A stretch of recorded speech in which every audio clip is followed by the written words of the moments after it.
This program, the World Landbridge, for the worldwide development of infrastructure corridors, which Helga Zepp-LaRouche initiated in 1990, is today an active policy, especially in many Asian nations, as the governments there are clear on the fact that they can only ever improve their condition by overcoming their lack of development. The increasing cooperation displayed amongst these countries, especially by Russia, China, and India, show that the concept of peace through development is a universally valid principle. Europe has increasingly distanced itself from this inclination, and under the mantras of irrationalities such as high-risk speculation and the anti-human ideology of environmentalism, has embraced the destruction of its physical economy. There is a fraudulent conflict between the free market liberals that have made monetary gain the law and the environmentalists that declare man responsible for the most evil influence on the planet. For both, mankind is a problem they seek to manage. This is an orchestrated game, distracting bystanders and onlookers from the reality and the solutions to the crisis. Were any further proof of principle needed, this can be easily found with the funding of these radical ecological movements. Upon closer inspection, these organizations are far from being the organic, grassroots, friends of the little guy groups that their marketing strategy sells to the people.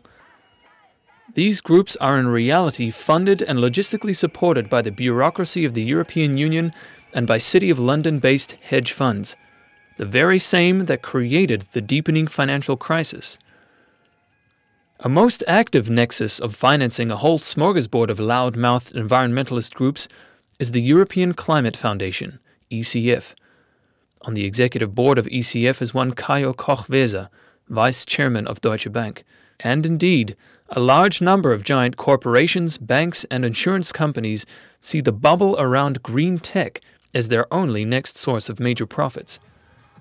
Therefore, they propagate the exact opposite of the biblical idea of be fruitful and multiply and subdue the earth. They say that man should stop what it has always done, to grow and create new resource bases. However, the majority of the world needs and wants to develop, as we have shown just before. The irony is that a large number of the technologies relevant and even necessary to this development come from Europe. Many of the machine tools, industrial facilities, and other products are regarded worldwide for their high quality and functional innovation. So why are they not being implemented in Europe? The future could be a bright one with unbounded possibilities if we recommit ourselves to technological progress. There is the inherently safe high-temperature nuclear reactor, the full nuclear fuel cycle using fast breeder technology, or flight at zero altitude using maglev. In all these areas and more that are activated by developing the World Landbridge, millions of jobs will be created in Europe. The youth will regain a sense of the future, and welfare systems are made functional. Do we really want time to stop in Europe? Shall Europe become a giant museum whose future as an industrial economy is bleak?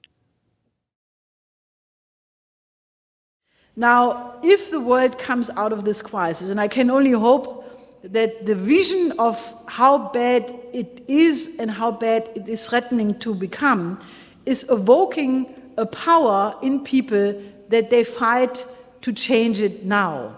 You have to stop to be indifferent. If you remain only a person for yourself and say, oh, Africa, I don't care, people in Mexico, I don't care, well, then we are not going to make it. What you have to start cultivating coming out of this conference, if you haven't done it already, is a passion for mankind, a passion for the other. Because only if you have this love for the community of peoples, and I mean all peoples, that we can really unleash the kind of change and movement which is required. Now, what will be the European role in this? Obviously, we have to reject imperialisms of all kinds, above all, British imperialism. Well, I think we need a Europe which has national cultures. As Lynn was saying this morning, where the state is catalyzing the creative abilities of all of its citizens because it is the greatest source of wealth also for the economy. Now, European nations have to come back to their senses because it is very clear that we are at a situation where China and India will be the biggest factors in the future. These two countries alone presently already have a population of 2.5 billion. That's more than 1/3, just two nations. And, Lin has written this beautiful book a couple of years ago, The Next 50 Years on the Planet, where he basically says what has to be the cooperation of, small nations, big nations, nations which have raw materials, nations which have landlocked areas, countries on the seaside. And we have to have this kind of a long-term, multi-level cooperation on joint economic programs like the Eurasian Landbridge as the cornerstone for the reconstruction of the world economy, but it has to go together with a renaissance, an emotional change, a cultural renaissance, and people really have to change. People have to value not money, but people have to value their creativity. They have to value a fulfilled life of contributing something immortal to the next generation.